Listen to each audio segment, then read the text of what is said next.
Hi, I'm Matt Collins. I'd like to welcome you to Bob Weber Auto Mart on Douglas Avenue here in Racine, across from Douglas Park. We specialize in 1-year-old, low mileage, almost new cars. And if you'd like to stop by and see them, or see them on our website, bobweberautomart.com, we could save you between $5,000 and $10,000 on your next almost new car purchase. Welcome into another edition of Sports Junkies, live here from the headquarters of the Racine Sports Zone. He is Gery Woelfel. I'm Sparky Fifer. Next week we'll have a pep band and cheerleaders with us that Greg Eason's going to provide. That should be fun. What do you think? No?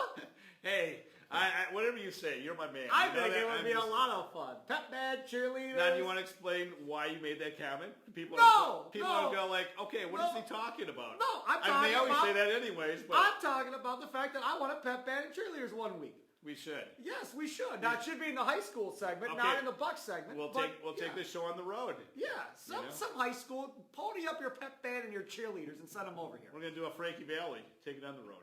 Oh, good. Wow. Nobody knows what we're talking about. Let's talk about the Milwaukee Bucks basketball team. That's what we wanted to talk here. And the Bucks, night one against the New York Knicks, an embarrassing first quarter. Brandon Knight strains a hamstring. Luke Rittenauer's not playing because of back spasms. You're down 25 at halftime, seemingly game over, trying to figure out who's going to play against Boston. And then the rally is on with the second unit in the second half. You actually get all the way back to even and have a chance to win that basketball game, Gary, and you end up coming short and losing to the Knicks. Okay, so John Hammond's mission in the next couple of days is finding another point guard, right? No. So he goes out and gets Ish Smith. Oh, you know who they should really go after? Is Kendall Marshall. Yes! Yes! Yes! Now you're thinking! All right! And you know what? Well, I'm always thinking. Oh, that's the scary part about it. Right, well. But no, John Henson, played with Kendall Marshall. Loved him. And he said he was just fabulous as far as getting people in the right place. He said he got like 5 extra points just because of a game because of Marshall. So sign him. So you have nothing to lose. Right. I mean, I don't know. I agree, but it's going to come down to how bad is the hamstring for Brandon Knight. That's what it's going to come down to. And cut the big guy, Oh, the guy that's playing. Yeah, right. Exactly. But right now it's going to come down to, I think, how bad is that strain? Because Brandon Knight went down like he really hurt his hamstring the way he went down. So to me, that doesn't look good. Now, I'm okay with Rittenauer starting because, as you could talk about at the center position, Zaza outplayed Larry in the preseason. I think you can make a point. Rittenauer definitely outplayed Brandon Knight when Brandon Knight was healthy in the preseason. So Rittenauer starting doesn't bother me. Not at all. But you do need to have somebody behind him other than Nate Walters at this point, who did look good in the second half. Yeah, I mean, he was okay. Nothing special. But I would definitely go out and try to get Marshall if I could. I hate to say, I knew this was coming with Brandon Knight. But I'll tell you what. I brought this up to him on Media Day. He looked like the Incredible Hulk on Media Day, and I said, hey, it looks like you're bigger, stronger, what do you do? And he kind of downplayed the whole thing. And you see these guys do this all the time, where they bulk up and get stronger, and all of a sudden they go into the season and they sustain some kind of an injury. And I'm not a doctor, but it seems like their body isn't prepared for what they're doing. Now he pulls a hamstring.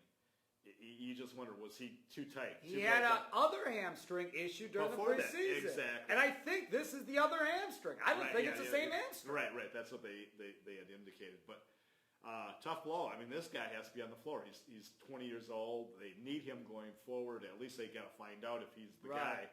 So it's going to be interesting. With Rittenauer, his back. I mean, we talked about this on the post-game show on WSSP last night. I saw him having back problems about 7-8 days ago. Right. So these things don't go away. And again, when you're older, exactly, the back gets worse. Everybody that's older understands back issues. So that's something else they have to deal with. So you're right. I would love to see him go get Kendall Marshall. And Kendall Marshall, if you haven't been following along, got traded from Phoenix to the Wizards in the Marcin Gortat trade, and then got cut after that trade got finalized by the Wizards. So he's just out there to be had. And because of the chemistry with John Henson, I'm fine with it. And if Knight comes back, at least you got some stabilizing force there. Right. And somebody to hold you over for a while. Last year, you said prior to the season starting that you thought Dunleavy was going to be the signing of the offseason. for this Bucks team. Right on the money. You got it, and you nailed it. I'm telling you right now, I think the signing of this offseason for the Bucks is Zaza Pachulia. Hands down, not even close. Let's go home. I couldn't agree with you more. First of all, I think he's the best backup center in the NBA, hands down. I think he could start for probably like 6 or 8 NBA teams. Yeah. And the nice thing about it, and I brought this up when I was watching the game with some people last night, they won't have the guts to do this. But I'll tell you what, especially Larry Drew might. No. Larry Drew might. No. He might. They're rolling with Larry Sanders. You don't pay a guy $11 million. But I'll tell you what. They're going to roll with him for the first few months, yeah. They're going to roll with him forever. You think so? Yeah, no, there's no doubt. You don't pay a guy $11 million not to roll with him. I mean, he's the highest paid player on the Bucks team, easily. The next guy's $8 million. That's Kron and Ersan. But Pachulia's got to be out there. He's got to get 25 to 30 minutes a night. I mean, he is such a good passer. He's heady. He makes smart decisions. You know what I really like about him? He's physical. They're very physical. They don't have one guy in that team, with the exception of him, that's going to get down and dirty and say, hey, let's get physical. And last night, there were guys in the Knicks that didn't like how he played. Good for them, you know. No, he'll get under people's skin. Yeah. He will definitely do that. Now, as far as Sanders goes, he hasn't played well in preseason. He gets in foul trouble again last night. Another red flag. I'm not freaking out about Sanders. But they cannot, at the end of this year, you cannot look back and go, oh boy, Sanders looked like he did 2 years ago. That is not good. Because then you're going to start questioning the signing and everything else. Larry Sanders, I don't think, has picked up the defense maybe to the fullest yet. I think he's probably still learning the defense, is trying to figure out rotations and everything else. How long that is going to take for him to figure it out, I don't know.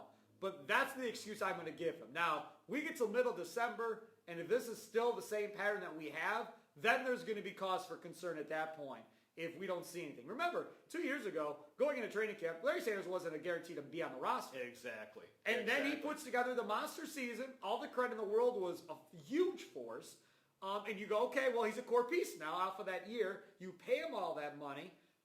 You can't have him regress. You just cannot. That would be the single worst thing that could happen. I mean, they have to get this across Larry Sanders that he doesn't have to score a point. Thank you. You know, he can be Dennis Rodman. Yes. A bigger version of Dennis Ben Rodman. Wallace. Exactly. Right. And all I kept hearing is about how Larry really wants to become a good offensive player. No, just play Well, defense. you can work on getting your offense better. Yeah, get 6 to 8 points, putbacks, Right. whatever else, you know.